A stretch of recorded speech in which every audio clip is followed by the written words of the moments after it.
A comunidade Narrações Imersivas acaba de chegar.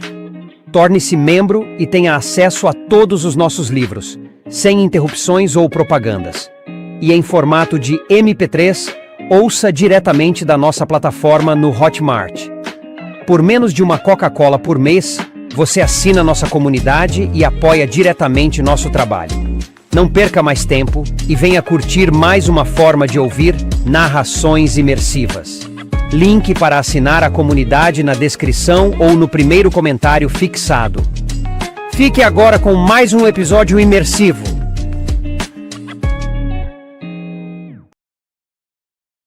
Saga Jogos Vorazes.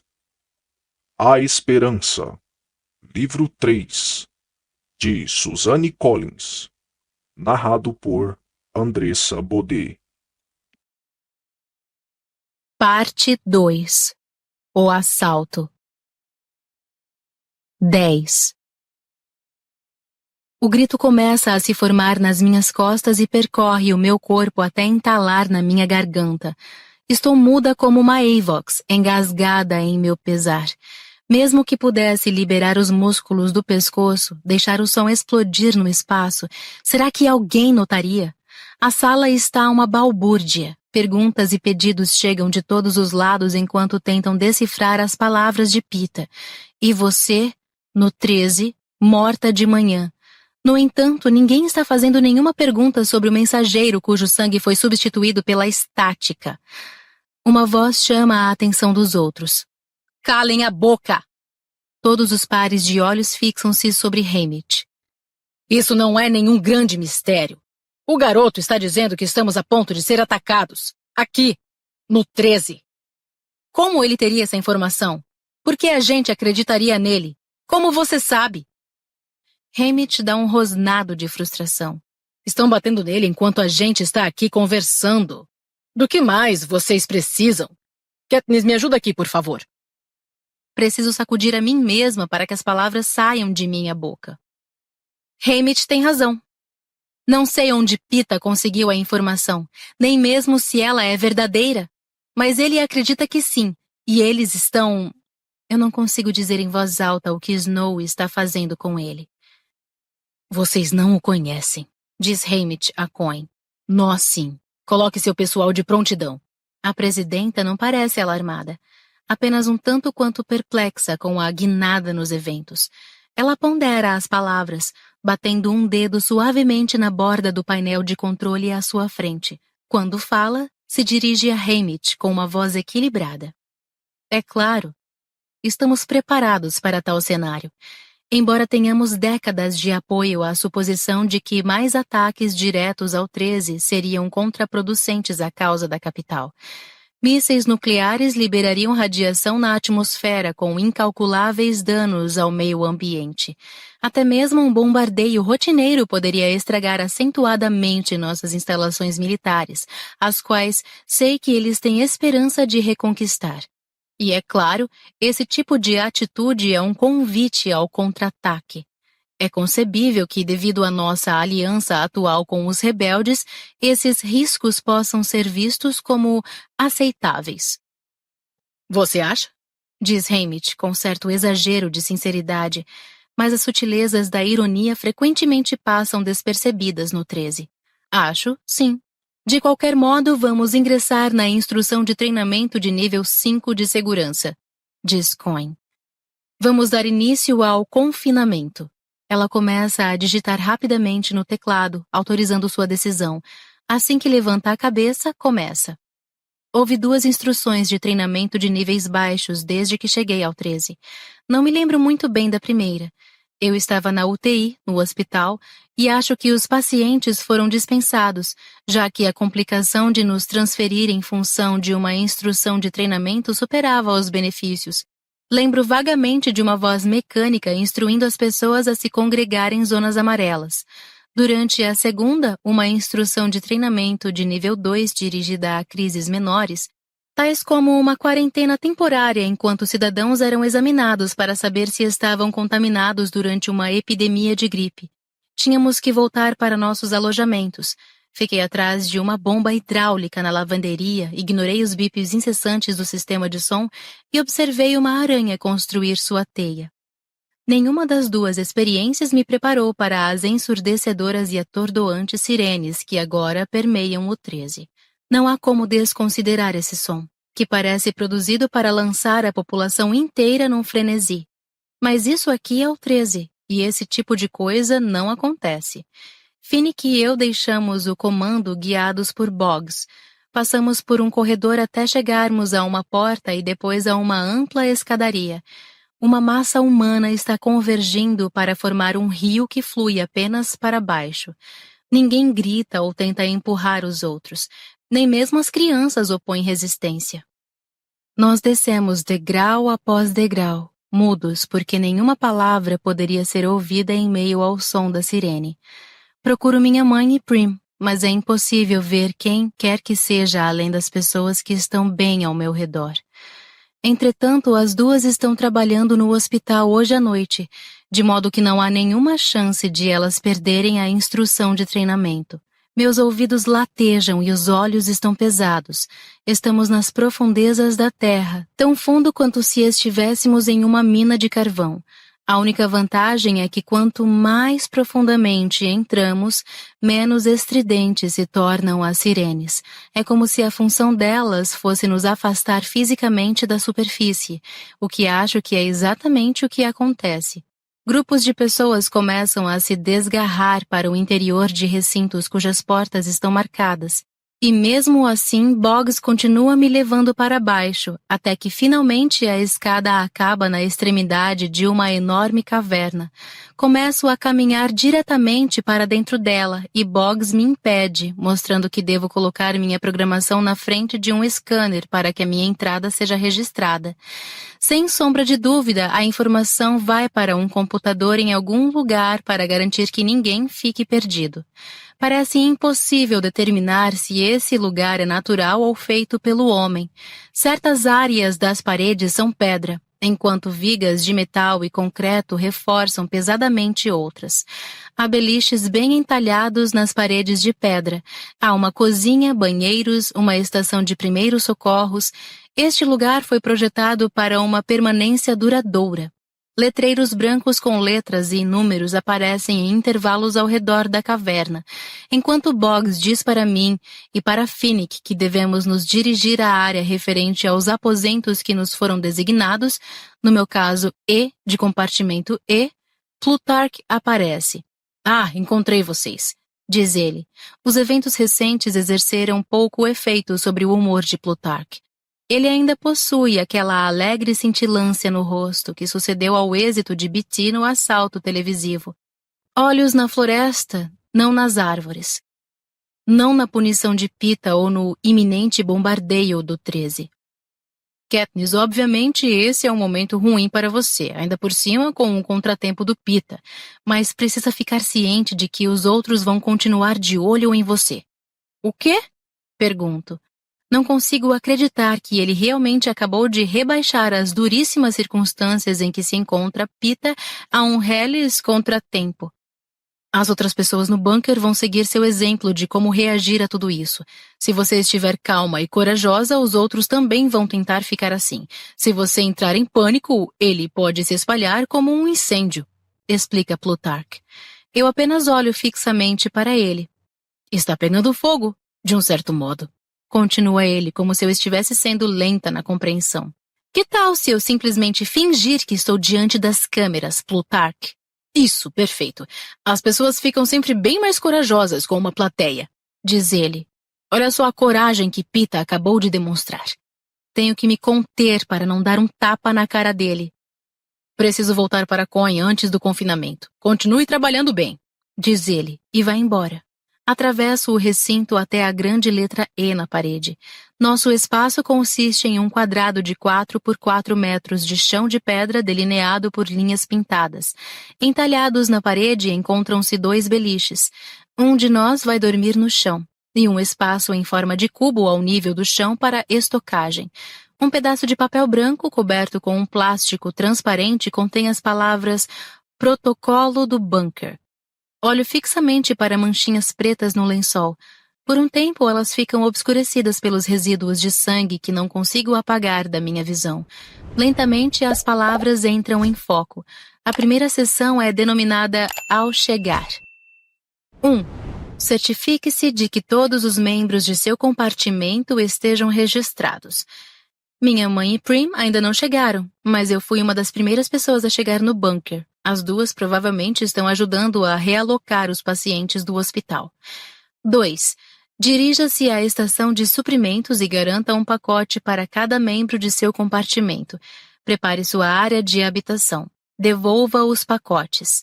Vasculhe a caverna até localizar a estação de suprimentos, uma sala profunda que começa num balcão. Há pessoas atrás do balcão, mas já existe uma intensa movimentação no local. Vou até lá, entrego a carta de nosso compartimento e requisito 3 pacotes. Um homem verifica uma folha, puxa os pacotes especificados de uma estante e os coloca em cima do balcão. Depois de acomodar um deles nas costas e agarrar os outros 2 com as mãos, eu me viro e encontro um grupo formando-se rapidamente atrás de mim. Com licença, digo enquanto carrego meus suprimentos em meio às outras pessoas. É uma questão de timing? Ou será que Plutarque está certo? Será que essas pessoas estão mesmo imitando meu comportamento? De volta a nosso espaço, abro um dos pacotes e encontro um colchão fino, roupa de cama, 2 conjuntos de roupas cinzentas, uma escova de dentes, uma escova de cabelo e uma lanterna. Ao examinar o conteúdo dos outros pacotes, descubro que a única diferença é que eles contêm trajes não só na cor cinza, como também na cor branca. Os trajes brancos devem ser para minha mãe e para Prim, caso elas precisem realizar tarefas médicas. Depois de fazer as camas, guardar as roupas e devolver os pacotes, não tenho mais nada para fazer além de observar a última regra. 3. Espere novas instruções. Sento de pernas cruzadas no chão e espero. Um fluxo constante de pessoas começa a encher o local, ocupando espaços, recolhendo suprimentos. Não demora muito e o lugar já está lotado. Imagino se minha mãe e Prim vão passar a noite onde os pacientes do hospital foram levados. Mas não, acho que não. Elas estavam na lista. Já estou começando a ficar ansiosa quando minha mãe aparece. Olho atrás dela para um mar de estranhos. Onde está a Prim? Pergunto. Ela não está aqui? Diz ela. Era para ter vindo direto do hospital. Ela saiu 10 minutos antes de mim. Onde ela está? Para onde pode ter ido? Fecho os olhos com força por um instante para rastreá-la como rastrearia uma presa em uma caçada. Vejo-a reagindo às sirenes, correndo para ajudar os pacientes, balançando a cabeça para os que gesticulam indicando que ela deve descer para o bunker, e então hesito com ela na escada, em dúvida por um momento. Mas por quê? Meus olhos se abrem de súbito. O gato! Ela foi atrás dele! Ah, não! Diz minha mãe. Nós duas sabemos que estou certa. Começamos a empurrar a onda de pessoas que se aproxima tentando sair do bunker. Lá em cima consigo vê-los se preparando para fechar as grossas portas de metal, girando lentamente cada lado das rodas de metal para dentro. De algum modo sei que assim que estiverem lacradas, nada no mundo convencerá os soldados a abri-las. Talvez até seja algo fora da alçada deles. Empurro as pessoas para o lado indiscriminadamente enquanto grito para esperarem. O espaço entre as portas diminui para 1 metro, 30 centímetros. Restam apenas alguns centímetros quando enfio a mão na abertura. Abre isso aí! Deixe-me sair! Grito. Um sentimento de consternação está bem visível nos rostos dos soldados à medida que eles revertem as rodas um pouquinho. Não o suficiente para me deixar passar, mas o suficiente para evitar que meus dedos sejam esmagados. Aproveito a oportunidade para encaixar meu ombro na abertura. Prim! Berro para a escada. Minha mãe implora aos guardas enquanto tento me esgueirar pela abertura. Prim! Então eu ouço o tênue som de passos na escada. Estamos chegando! Ouço minha irmã gritar. Segure a porta! Esse era Gale. Eles estão chegando! Digo aos guardas e eles abrem a porta uns 30 centímetros, mas não ouso me mexer com medo de que nos tranquem do lado de fora, até que Prim aparece, suas bochechas em fogo devido à corrida, carregando Buttercup.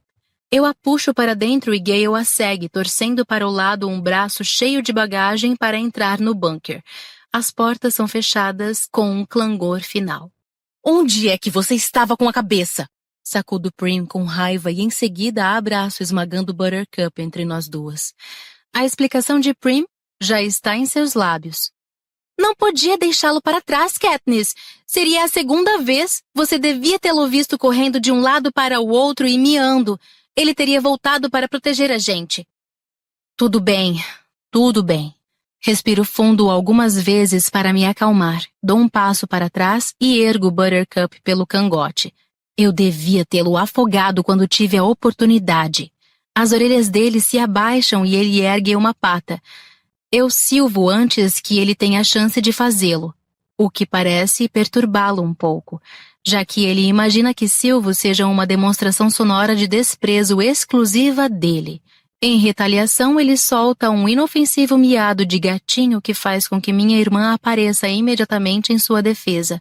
Ah, Katniss, não implique com ele, diz ela, segurando-o novamente nos braços. Ele já está irritado demais. A suposição de que eu havia ferido os sentimentozinhos felinos daquele ser desagradável é simplesmente um convite a mais provocações, mas Prim está genuinamente perturbada por causa dele.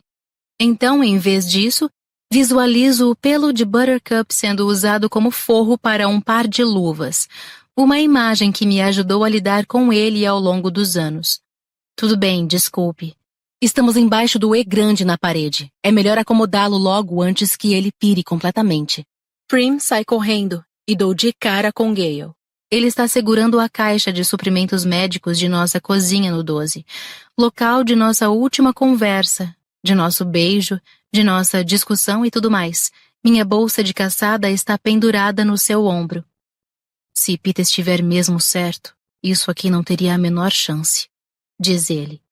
Pita. Sangue como gotas de chuva na janela. Como lama úmida nas botas. Obrigada por... tudo. Pego as nossas coisas. O que você estava fazendo nos nossos quartos?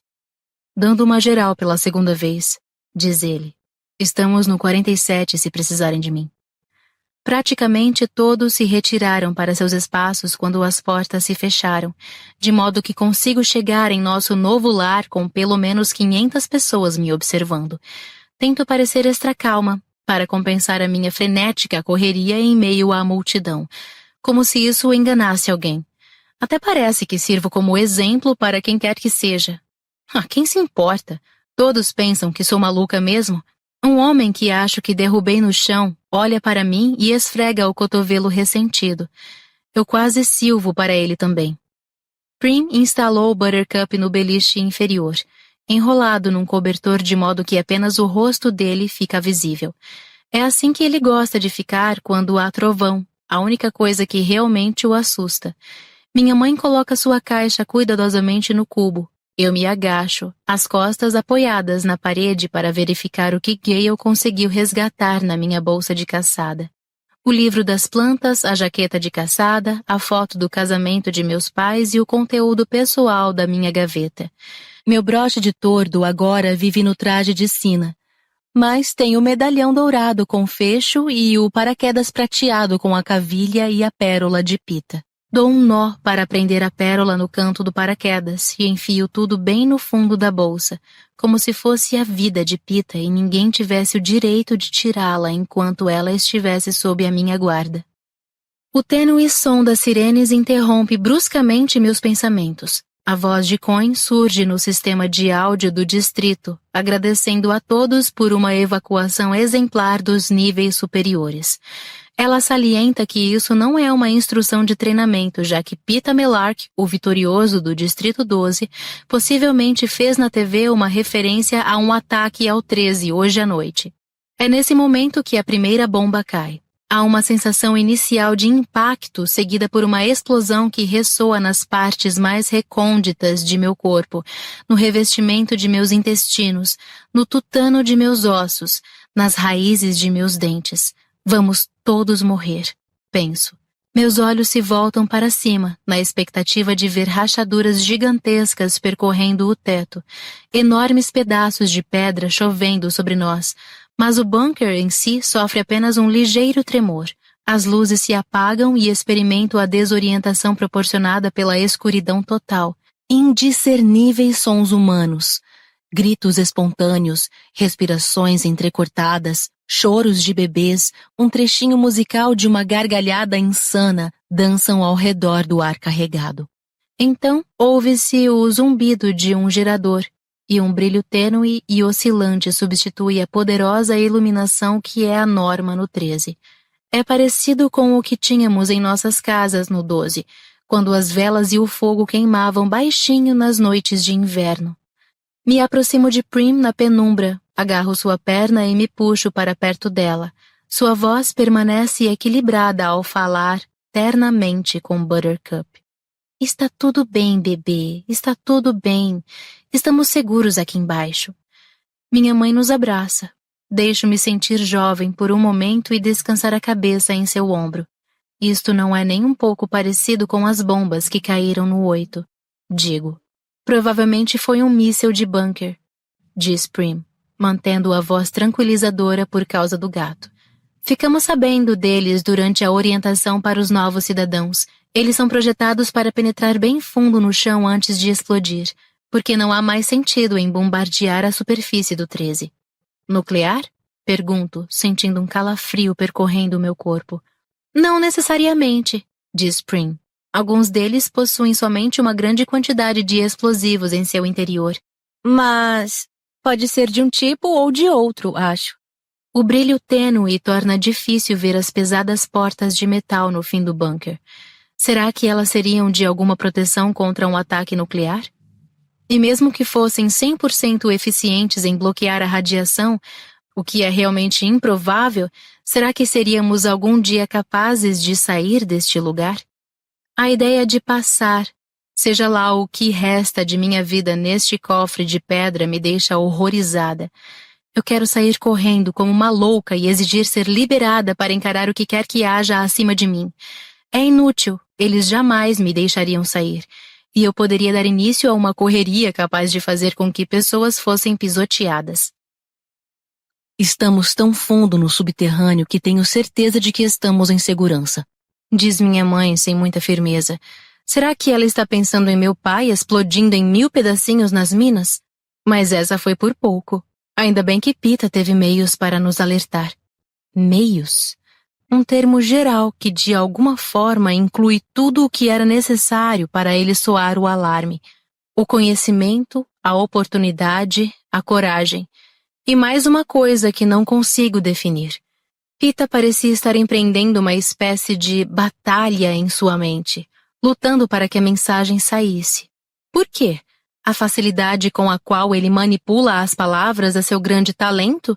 Será que a dificuldade que ele teve foi resultado de tortura? De algo mais? Loucura, talvez? A voz de Cohen, quem sabe um pouquinho mais soturna, preenche o bunker, o volume do som oscilando com as luzes. Aparentemente, a informação de Pita Melark era correta, e temos agora uma grande dívida de gratidão com ele. Os sensores indicam que o primeiro míssil não foi nuclear, mas bastante poderoso. Esperamos outros. Durante o ataque, os cidadãos devem permanecer nas áreas que lhes foram designadas a menos que sejam notificados para agirem de outra maneira. Um soldado diz à minha mãe que ela está sendo requisitada na estação de primeiros socorros. Ela reluta em nos deixar, mesmo sabendo que estará a não mais do que 30 metros de distância de nós. Ficaremos bem, pode deixar, digo a ela. Você acha que alguma coisa pode passar por esse aí? Aponto para Buttercup, que mia para mim de um modo tão pouco entusiasmado que todas somos obrigadas a rir um pouco. Até eu estou com pena dele. Depois que minha mãe sai, sugiro. Por que você não sobe com ele, Prim? Sei que é besteira, mas tenho medo de que o beliche desabe em cima de nós dois durante o ataque, diz ela. Se os beliches desabarem, o bunker inteiro terá cedido, e enterrado todos nós, mas decido que esse tipo de lógica realmente não ajudará em nada. Ao contrário, tiro tudo do cubo de estocagem e faço uma cama para Buttercup dentro dele. Em seguida, coloco um colchão na frente dele para minha irmã e eu compartilharmos. Em pequenos grupos, somos liberados para usar o banheiro e escovar os dentes, porém os banhos de chuveiro foram cancelados. Eu me enrosco com Prim no colchão fazendo uma dupla camada de cobertores porque o clima na caverna é úmido e frio. Buttercup, mal-humorado mesmo com a constante atenção de Prim, aninha-se no cubo e exala hálito de gato na minha cara. Apesar das condições desagradáveis, estou contente por ter tempo para ficar com minha irmã. Minha extrema preocupação desde que cheguei aqui. Não, desde os primeiros jogos, na realidade. Impediu que eu desse a atenção necessária a ela. Não tenho cuidado dela da maneira que deveria, da maneira que eu costumava cuidar. Afinal de contas, foi Gale quem verificou nosso compartimento, não eu. Algo que preciso compensar de alguma maneira. Percebo que jamais tive a preocupação de perguntar como ela está lidando com o choque de vir para cá. E aí, está gostando do 13, Prim? Pergunto. Nesse exato instante? Pergunta ela. Nós duas rimos. Eu, às vezes, sinto muita falta de casa, mas aí lembro que não sobrou nada para a gente sentir falta. Sinto-me mais segura aqui. A gente não precisa se preocupar com você aqui. Bom, pelo menos não da mesma maneira. Ela faz uma pausa e então um sorriso tímido atravessa os seus lábios. Acho que vão me treinar para ser médica. É a primeira vez que eu ouço isso. Bom, é claro que vão. Eles seriam muito burros se não fizessem isso. Eles me observam quando ajudo no hospital. Já estou fazendo os cursos de medicina. É só coisa de iniciante. Já aprendi muito disso em casa. Mesmo assim, ainda tenho muita coisa a aprender, diz ela. Isso é ótimo, respondo. Prim médica. Ela nem podia sonhar com algo assim no 12. Uma coisa pequena e silenciosa como um fósforo sendo riscado ilumina a sombra dentro de mim. Esse é o tipo de futuro que uma rebelião poderia proporcionar. E você, Katniss? Como é que você está se virando? A ponta do dedo dela realiza movimentos curtos e delicados entre os olhos de Buttercup. E não vai me dizer que você está bem. É verdade. Seja lá qual for o oposto de bem, é exatamente assim que estou me sentindo. Então vou em frente e conto para ela sobre Peeta, sua deterioração na TV e como penso que eles devem estar acabando com a vida dele neste exato momento. Buttercup precisa se virar sozinho por um tempo, porque Prim agora volta sua atenção para mim. Puxando-me para mais perto, acariciando os meus cabelos com os dedos. Parei de falar porque realmente não há mais nada a ser dito e há uma espécie de dor pungente onde meu coração se encontra. Inclusive, é possível que eu esteja tendo um ataque cardíaco, mas não parece algo que valha a pena ser mencionado. Katniss. Não acho que o presidente Snow vai matar Peeta, diz ela. É claro que ela diz isso. É o que ela imagina que vai me acalmar. Mas suas palavras seguintes vêm como uma surpresa. Se ele fizer isso, ele não vai ter mais ninguém que você queira. Ele não vai mais ter nenhuma forma de ferir você. De repente, lembro de uma outra garota, uma que havia visto todo o mal que a capital tinha a oferecer. Joanna Mason, atributo do Distrito 7, na última arena. Eu tentava impedir que ela entrasse na selva onde os gaios tagarelas estavam imitando as vozes de pessoas queridas sendo torturadas. Mas ela foi logo me cortando, dizendo: eles não podem me fazer nenhum mal, não sou como vocês, não há mais ninguém no mundo que eu ame. Então descubro que Prim tem razão, que Snow não pode se dar ao luxo de desperdiçar a vida de Peeta, principalmente agora que o tordo está causando tanto tumulto. Ele já matou Cinna, destruiu minha casa. Minha família, Gale e até mesmo Haymitch estão fora de seu alcance. Peeta é tudo o que lhe resta. Então, o que você acha que vão fazer com ele? Pergunto. Prim parece ter 1000 anos de vida quando responde. O que for necessário para quebrar você.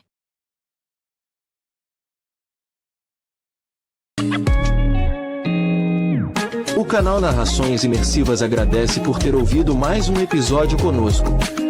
Acompanhe nossa página no Instagram e fique por dentro de todas as novidades do canal.